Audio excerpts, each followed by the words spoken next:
আলাইকুম ওয়া রাহমাতুল্লাহি ওয়া বারাকাতুহু। আলহামদুলিল্লাহি কাফা ওয়া সালামুন আলা ইবাদিহিল্লাযীনা ইসতাফা আম্মা বা'দ। রব্বি ইশরাহ লি সাদরি ওয়া ইয়াসসির লি আমরি ওয়াহলুল 'উকদাতাম মিন লিসানি ইয়াফকাহু কওলি আম্মা বা'দ। وقال الله تعالى يا أيها الذين آمنوا اتقوا الله وقولوا قولا سديدا। বিভিন্ন প্রান্ত থেকে যে সকল দিনী ভাইরা উপস্থিত হয়েছেন দিনকে জানার জন্য, ইসলামের পথকে আরো সহজ করার জন্য, আল্লাহ রাব্বুল আলামিন আমাদের যেন জান্নাতের পথকে সহজ সরল করে দেন। সকলে আল্লাহুম্মা আমিন। আমি অল্প সময়ের মধ্যে কয়েকটি কথা বলতে চাই, কিন্তু আপনাদের দৃষ্টি আকর্ষণ আগে করতে চাই যে আমি যে দলিলগুলো বলব সেগুলো যেন হৃদয়ে যেন ঢুকে যায়, এরকম একটা প্রস্তুতি নিয়ে রাখবেন।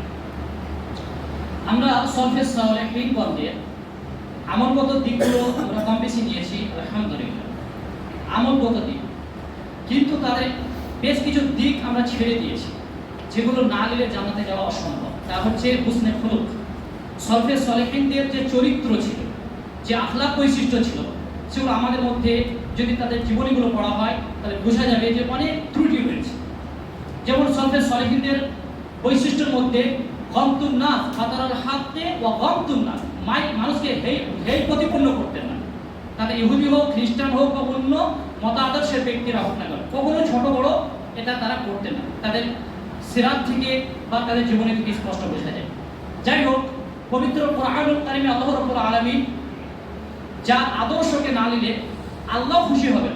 কুল, হে রাসূল আপনি বলে দিন, ইন কুনতুম তুহিব্বুনাল্লাহা ফাত্তাবিউনি ইউহিব্বুকুমুল্লাহ। যদি আপনাকে তারা ভালো না বাসে তাহলে আল্লাহকে কখনোই তারা কি করতে পারবে না, মহব্বত করতে পারবে না। আপনার আনুগত্য না করলে তারা কখনোই আল্লাহ রাব্বুল আলামিনের নিয়ামতের অধিকারী হতে পারবে না। তো মুহাম্মদ সাল্লাল্লাহু আলাইহি সাল্লামের আনুগত্য করা আমাদের জন্য ফরজ। উসওয়ায়ে হাসানা হিসেবে দুই নবীর কথা আল্লাহ তাআলা উল্লেখ করেছেন। উসওয়ায়ে হাসানা হিসেবে হযরত ইব্রাহিম আলাইহিস সালাম, যার ব্যাপারে সূরাতুল নাহলের 123 নম্বর আয়াতে আল্লাহ তাআলা বলেন, ইত্তাবি' মিল্লাত ইব্রাহিম, হে রাসূল ওয়া আওহাইনা ইলাইকা আন ইত্তাবি', তোমার উপরে আমি প্রত্যাদেশ করছি যে তুমি ইব্রাহিমের মিল্লাতের আনুগত্য করো। আমাদের জন্য নবীজি সাল্লাল্লাহু আলাইহি ওয়াসাল্লামের ব্যাপারে আল্লাহ তাআলা সূরা আহজাব আয়াত নম্বর 21 বলেন, লাকাদ কানা লাকুম ফি রাসূলিল্লাহি উসওয়াতুন হাসানাহ, তোমাদের একমাত্র মডেল মুহাম্মদ সাল্লাল্লাহু আলাইহি ওয়াসাল্লাম। তিনার জীবনী নিয়ে কেউ ভেবেছেন তিনি কেমন ভাবে তিনার জীবনকে অতিবাহিত করেছেন? সবথেকে খাস সাহাবী, প্রিয় সাহাবী ইবনে মাসউদ রাদিয়াল্লাহু তাআলা থেকে বর্ণিত, নামা রাসূলুল্লাহ সাল্লাল্লাহু আলাইহি ওয়াসাল্লাম আলা হাসিরি, তিনি চাটায়ে ঘুমিয়ে আছেন, অর্থাৎ আসরা ফি জানবি, তার পুরো পিঠের চাটায়ে দাগগুলো উঠে গেছে। সাহাবায়ে কেরামরা বললেন, আল্লাহর রাসূল আপনি যদি আমাদেরকে অনুমতি দেন তাহলে আপনার জন্য নরম বিছানা নিয়ে আমরা আপনার জন্য প্রস্তাব করব বা প্রস্তুত করব। তখন নবীজি বলেন, মা লি ওয়ালিদ, আমি দুনিয়া ভোগ করতে আসিনি, আমি দুনিয়াতে বিলাসিতা আরাম আয়েশ করতে আসিনি, আমি মাত্র কয়েকটা দিন থাকতে এসেছি। আল্লাহ আও তাআলা, কয়েকটা দিন থাকবো চলে যাব। যে রাসূল সাল্লাল্লাহু আলাইহি ওয়াসাল্লাম উম্মাহকে জীবনযাপন সম্পর্কে স্পষ্ট করে দিয়েছে এবং বদওয়াও দিয়ে গেছে। সহিহ বুখারীর হাদিস 4828 নম্বর riwayat, তাইসা আব্দুদ দিনার ওয়া আব্দুদ দিরহাম, যারা টাকার গোলাম, অর্থের গোলাম, তারা যেন ধ্বংস হয়ে যায়। ইন উতিয়া রদিয়া, যদি দুনিয়াতে কিছু পায় তাহলে খুশি থাকে, রাদি হয়। ওয়াইল্লাম ইউতা সাখিত, যদি না পায় তাহলে বেরাকি হয়ে যায়, মানে অপছন্দ করে, আল্লাহর উপরে অমনোযোগী থাকে, আল্লাহ রাব্বুল আলামিনকে বলতেও থাকে যে আমি অনেক কিছু পেলাম না, কি অপরাধ করেছি। নবীজি সাল্লাল্লাহু আলাইহি ওয়াসাল্লাম বলছেন, এটা স্থানটা যদি তাদের পায়ে সুখ যদি কাটা ঢুকে যায় সেটাও যেন বের করে দেওয়ার কোনো সহযোগী যেন তাদের না থাকে, যারা দুনিয়া নিয়ে পড়ে রয়েছে। মহান রব্বুল আলামিন সূরাতুল আনকাবুত আয়াত নম্বর 64 তে বলেন, এই আয়াতটি অনেক জায়গায় এসেছে, আনকাবুতের আয়াতটি বলছি, ওমান হায়াতুদ দুনিয়া ইল্লা লাইবা, তোমাদের জেনে রাখো যে জীবনটা হচ্ছে তোমাদের খেলাধুলার জায়গা। তোমরা দুনিয়াতে যা কিছু করছো এই খেলাধুলো ছাড়া কিছুই নয়, তোমাদের আসল গন্তব্য হচ্ছে আখিরাত। মহান রব্বুল আলামিন সূরাতুল হাদীদ আয়াত নম্বর 20 তে বলেন, দীর্ঘ একটা আয়াত, শেষ অংশটা বলছি, ইল্লা মাতাউল গুরুর, দুনিয়ার যা কিছু আছে সব ধোঁকারই বস্তু। সূরা ফজরের 20 নম্বর আয়াত এবং সূরা মুলকের 20 নম্বর আয়াত, সূরা মুলকের 20 নম্বর আয়াতে আল্লাহ বলছেন, ইনিল কাফিরুনা ইল্লা ফি গুরুর, নিশ্চয়ই কাফেররা এই দুনিয়ার সামগ্রিকে ধোঁকায় পড়ে রয়েছে।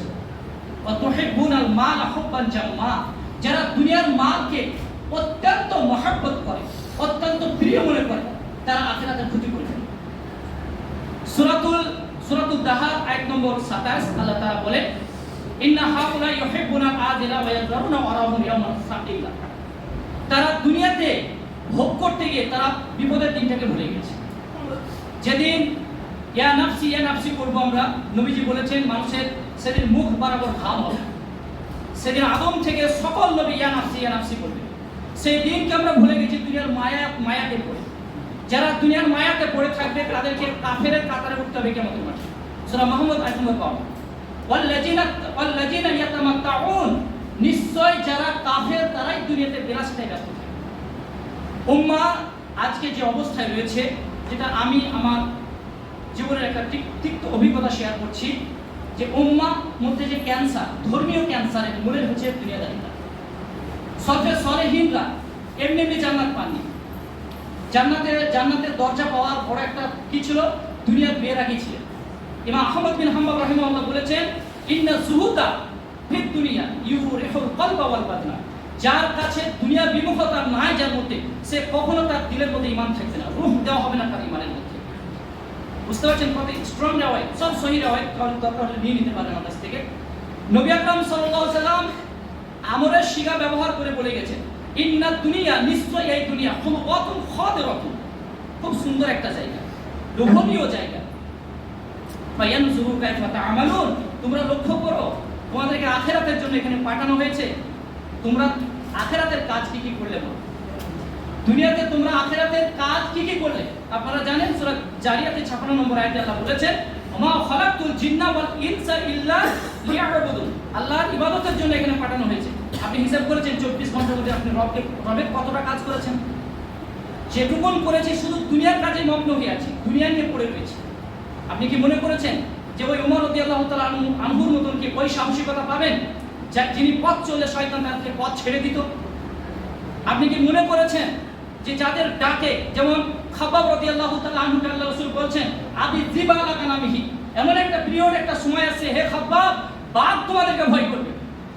আপনি কি খাব্বাবের মতন কি ত্যাগ করেছেন? হযরত বিল্লাল রাদিয়াল্লাহু তাআলা আনহুর তার বীরত্ব দেখেছেন তো, শুনেছেন তো ইতিহাসের কথায়, কি ছিল তাদের মাঝে। সূরা হুজরাতের 7 নম্বর আয়াতে আল্লাহ তাআলা বলছেন, উলাইকা নামতাহানাল্লাহু কুলুবাহুম লিত্তাকওয়া, আল্লাহ তাআলা তাদেরকে ইমতিহান নিয়েছিলেন। তাদের মক্কার হিজরত, বাড়ি গাড়ি ছেড়ে দেওয়া, স্ত্রীদেরকে ছেড়ে আল্লাহর দ্বীনের জন্য যে ত্যাগ করেছিলেন, উম্মাহ কই সেই ত্যাগ করেছে?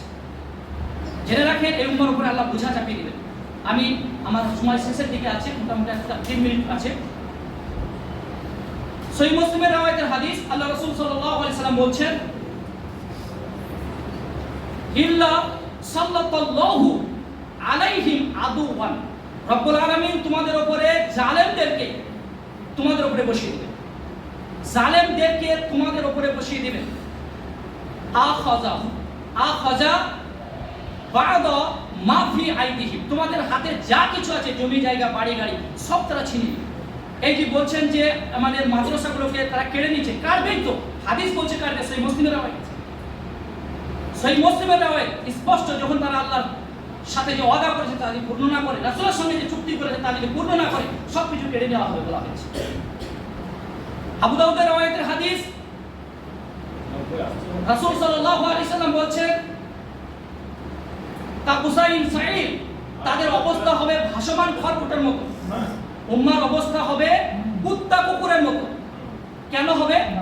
ওয়ালা ইয়ানজান্নাল্লাহ ফি সুদুরি আদুবিকুমুল মাহাবাতা মিনকুম, তাদের অন্তরে শত্রুদের ভয় ঢুকিয়ে দেওয়া হবে। ওয়ালা ইয়াকজিফান্নাল্লাহ ফি কুলুবিকুমুল ওয়াহান, তাদের অন্তরে ঢুকিয়ে দেওয়া হবে ওয়াহান। ফাকালা কাইলুন ইয়া রাসূলুল্লাহ ওয়া মাল ওয়াহান, আল্লাহ রাসূল, ওয়াহান কি জিনিস?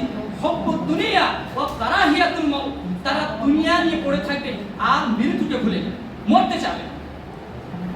সম্মানিত উপস্থিতি, আপনারা আলহামদুলিল্লাহ যথেষ্ট স্টাডি করেন, বুঝতে পারছেন রোগটা কোন জায়গায়।